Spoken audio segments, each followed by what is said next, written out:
Welcome back, everyone. In this video, I'm going to speak with you about two major types of statistics. At the end of this video, you should be able to differentiate between descriptive statistics and inferential statistics and understand the concept of sampling error.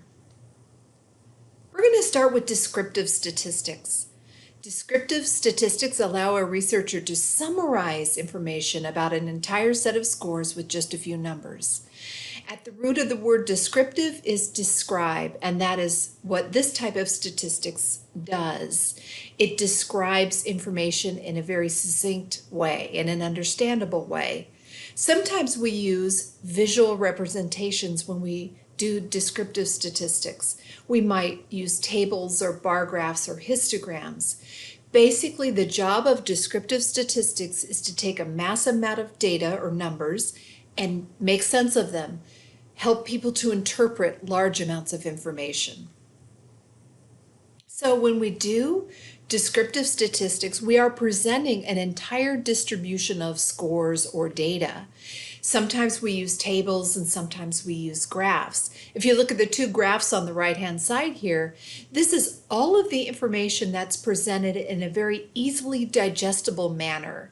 So if I were just to present you the numbers associated with these graphs, it wouldn't be as easy to interpret. So sometimes we use visuals to help us to interpret. Sometimes we use numbers that summarize an entire distribution as part of descriptive statistics. So sometimes we use measures of central tendency. You're going to learn about these in lesson 3. And these are things like the mean, the median, and the mode. So we can use numbers that represent all of the data in a set.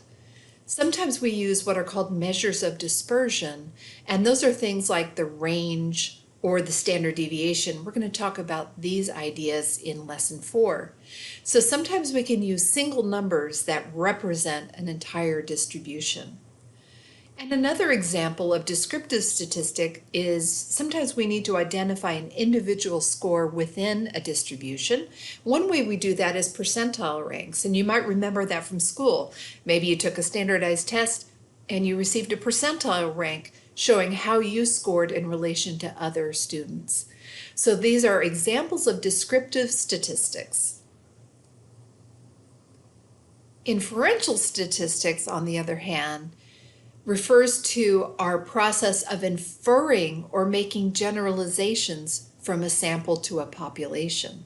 So we take a small sample and we study them and we infer something about the population that the sample came from. And this helps us to make judgments about the probability of an observed difference. So I draw a sample, and statistics helps me to determine how likely is it that my sample comes from a certain population, and that is inferential statistics. So we use samples in inferential statistics because we don't, as I mentioned before, typically survey or study a full population. So in this way, samples are key to inferential statistics because we're inferring something about the population based on this sample. But samples only give us limited information. That is a problem. They should be representative of the population, meaning the sample that I draw, I want that sample to look like the population. That way I can make that inference and feel good about it.